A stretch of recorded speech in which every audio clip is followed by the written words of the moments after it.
Alors, mes chers amis, pour ce nouveau cours de Torah aujourd'hui, j'ai été chaleureusement invité par mes frères et sœurs pour casser ce jeûne autour de Guédalia, fils d'Achikam, le gouverneur de Judée, lâchement assassiné un jour de Rosh Hashanah. Bien sûr, on ne peut pas jeûner à Rosh Hashanah, donc on le fait le lendemain. Je ne vous cache pas, ici à Jérusalem, on est à moins de 20 minutes de manger, donc on est un peu fébrile. Je ne sais pas pour vous en France, mais tant pis pour vous, il fallait être en Israël. Non, sans être méchant, mais on va essayer d'expliquer pourquoi ce jeûne. Guédalia, c'était un des derniers gouverneurs juifs de la Judée. Il faut savoir que la Judée, comme la terre d'Israël, elle a été sous régence romaine pendant de très longues années, voire même certains diront même, on peut parler sur une centaine d'années même. Et en fait, c'était le dernier gouverneur juif. Et en plus d'être juif, c'était quelqu'un qui a protégé les juifs de Jérusalem et des alentours contre les abus romains. Et il a été tué. Et c'est pour ça qu'on le marque, ce jeûne, parce que de nombreux juifs ont été tués. On ne fait pas des jeûnes pour tous ceux qui ont été tués. Mais pourquoi lui, on marque par un jeûne? Parce qu'il a été tué par un juif. Il a été tué par un juif et en fait, il n'y a pas pire pour nous que de s'entretuer entre nous. La preuve, c'est qu'on est rentré depuis hier et même avant-hier dans les 10 jours de Teshuvah qui nous mènent jusqu'à Kippour. Kippour, Dieu, il nous dit, vous savez, toutes les fautes envers moi, je vous pardonne direct parce que je vous aime comme un père aime ses enfants. Par contre, les fautes entre vous, vous pouvez être le plus grand sadique jusqu'à la Neila de Kippour. Si vous n'avez pas demandé pardon, ça ne vous sera pas pardonné. On vient de me rajouter dans le groupe du Rav Amsalem de Achoma. C'est une bonne nouvelle, ça aussi. C'est que de la Torah. Et donc, ici, Dieu il nous dit, si vous ne vous arrangez pas entre vous, je ne vous pardonne pas pour les fautes envers moi, mais pour les fautes entre vous. Et c'est pour ça que ce jeune qui aurait dû être le jour même de Rosh Hashanah, parce qu'il a été assassiné. Imaginez-vous, un jour de Rosh Hashanah, à Yerushalayim.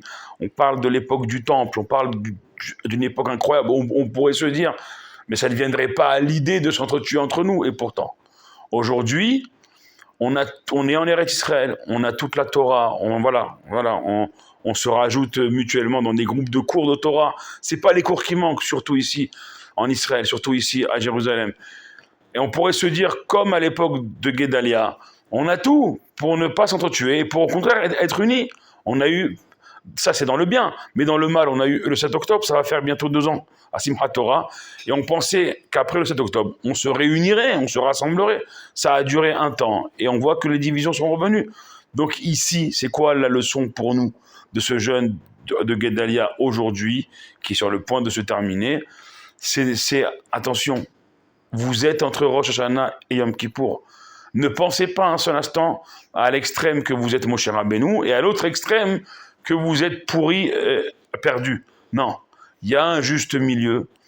Il y a un juste milieu où vous pouvez être gouverneur comme Guédalia, avoir des honneurs, et faire le bien sans vous prendre pour plus que vous êtes. Guédalia, il était gouverneur, il aurait pu se la péter. Non, il a fait le bien pour les Juifs sans rechercher honneur, sans compter ses heures, ses jours, ses nuits. Il ressemble un peu à Aaron, le frère de Moshe, qui passait ses nuits à maintenir la paix dans le peuple, comme ça. Et en vérité, qu'est-ce qu'il a récolté? Il a récolté pas seulement une mort tragique, mais par un de ses frères. C'est ça qui est le plus dramatique. C'est comment on peut arriver à en vouloir la fin de notre prochain et ne pas se dire bon, ça ne s'est plus reproduit, ça s'est reproduit dans notre peuple. Et ça me fait de la peine de le dire parce que c'était un juif religieux, mais quand Yigal Amir il tue Yitzhak Rabin, on peut ne pas être d'accord avec les idées d'Yitzhak Rabin à ce moment-là, mais ça reste un juif. Ça reste un juif. Aujourd'hui, on parle de tuer Netanyahou. On peut ne pas être d'accord avec ces idées. Ça reste un juif. Nos ennemis, ils savent se rassembler contre nous. Nous, on sait pas se rassembler face à nos ennemis, mais on sait se diviser et rendre la tâche plus facile à nos ennemis. Et ça, c'est une prophétie qui date, tenez-vous bien, on est en 5786, qui date de 5000 ans. Yitzhak, quand son fils Yaakov, il lui dit « c'est moi ton premier-né ». Et c'était pas un mensonge, puisqu'il venait de racheter le droit d'aînesse à son frère aîné, Esav. Donc c'est pas un mensonge. Mais que dit Yitzhak? Il dit « Akol kol Yaakov », la voix est celle de Yaakov, mais les mains que je touche là sont celles de Esav. C'est pas juste une appréciation entre un père et ses enfants, ça va bien au-delà. Yitzhak dit à son fils Yaakov, tant que la voix de Yaakov résonnera une et indivisible, tant qu'il y aura l'unité dans la voix de Yaakov, dans les enfants de Yaakov, dans les enfants d'Israël, les mains de Esav qui vont s'allier plus tard à celles de Ishmaël, que Esav, il va prendre la fille d'Ishmaël, il va se marier, Esav avec la fille d'Ishmaël contre Israël, l'histoire, elle se répète jusqu'à aujourd'hui. Tant que la voix de Yaakov, elle est une, les mains de Esav, les mains de vos ennemis, ils n'auront aucune force sur vous. Mais posez-vous la bonne question. Pourquoi les mains de Esav? Pourquoi les mains de Ishmaël? Pourquoi les mains de Amalek, de Haman, à l'histoire de Pourim, et ainsi de suite jusqu'à aujourd'hui? Pourquoi ils ont force sur vous? Ça veut dire que la voix de Yaakov, elle n'est pas une, elle n'est pas unie. Tant qu'on n'aura pas compris ça, et Guédalia, ce jeune, aujourd'hui, nous amène ça. Tu peux être à Rosh Hashanah le plus élevé, le son du chauffard, tachlir extraordinaire. À Kippour, tu peux être un malach, un ange, tu manges pas, tu bois pas. T'es comparé à un ange, t'arrives à la Neila, t'es au top de la spiritualité. Mais si t'as pas été voir ton frère juif, tu lui as pas dit mon frère, pardon, tu as pas dit mon frère, sans condition, je t'aime tel que tu es. Je finirai par une histoire incroyable, Un bonhomme, un juif, quel un bonhomme, un juif, un frère. Toute sa vie, il a économisé pour aller face au rabbi à New York et lui dire devant tous ces chassidim, je m'oppose à vous. C'est-à-dire que ce monsieur-là, il a économisé pour s'opposer. En fait, il avait en lui une opposition au rabbi incroyable. Quelqu'un, il vient en face de nous. Il dit, tu sais quoi, toute ma life, je l'ai économisé pour te dire combien je t'aime pas. Mais nous, enfin moi, pas vous, parce que vous êtes tous des tzadikim, moi qui suis un rachat, je lui mets un coup de boule. Je dis, mais ça va pas quoi, dis-moi, t'as que ça à faire que de me haïr gratuitement et devant tout le monde me faire la honte en public, me rendre rouge, me faire monter le sang. Le rabbi, qu'est-ce qu'il fait, le rabbi? Devant tout le monde, le rabbi lui fait un grand sourire. Il lui dit, moi aussi je vous aime. Le bonhomme, il dit, mais vous rigolez ou quoi? Vous êtes fous. Je vous dis devant vos chassidim, c'est filmé, je veux devant le monde entier, et vous me répondez, je vous aime. Mais vous êtes malade. Le rabbi dit, merci beaucoup. Il dit, mais de quoi merci? De quoi vous m'aimez?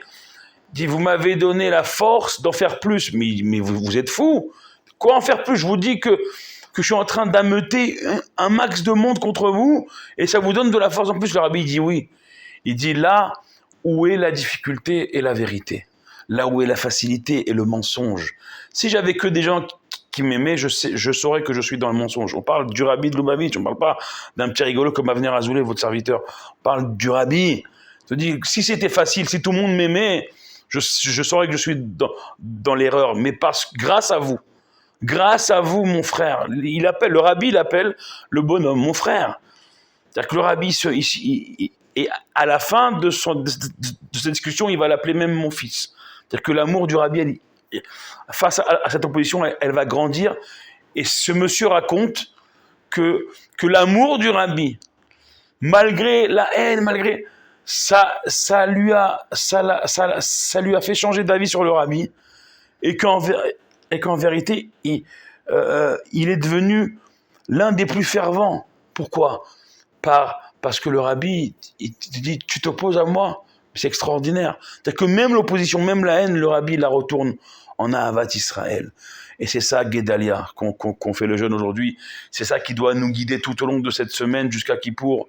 Ce Shabbat, demain soir déjà, Shabbat Shuvah, le Shabbat de la Teshuvah, avec le Shabbat Agadol avant Pessah, c'est le Shabbat avant Kippour le plus important de l'année, demain soir. D'ailleurs, dans nos synagogues, les rabbins, ils ont pour ordre de la Torah d'allonger dans leur discours pour appeler à la Teshuvah avant Kippour. Kippour, c'est dans quelques jours.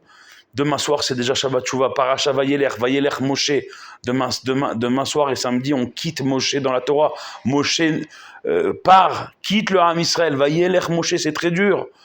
Comme nos yeux doivent se lever au ciel et dire à Kadosh Baruch Hu, ne nous laisse pas. Moshe, tu n'as pas accepté qu'il rentre avec nous en terre d'Israël. Ok, on a Yoshua, mais dans cet intervalle où Moshe il part et Yoshua il rentre, on est comme des orphelins, et orphelins au moment le plus important de l'année, et au moment où on a besoin que tu nous donnes la force de rester ensemble. Comme on a dit Nitzavim la semaine dernière, là on va dire Shuva Israël. On a besoin de rester ensemble, de rester ensemble. Pourquoi? Parce que Akadosh Baruch Hu, il va dire dans la Haftara, par l'intermédiaire de son prophète, Shuva Elai va Shuva Alechem, Shivlev Banim Alavotam. Vous avez Moshe, nos tzadikim, malheureusement, nos boucliers, ils nous quittent et ils sont dans la difficulté, dans l'épreuve, dans la maladie. On a perdu encore un soldat aujourd'hui. Combien de soldats, combien d'anges, ils sont tombés, presque 1000 depuis le 7 octobre. Les otages, certains disent 10 vivants, d'autres 20. Un vivant, un mort pour nous, c'est important, nos ennemis le savent.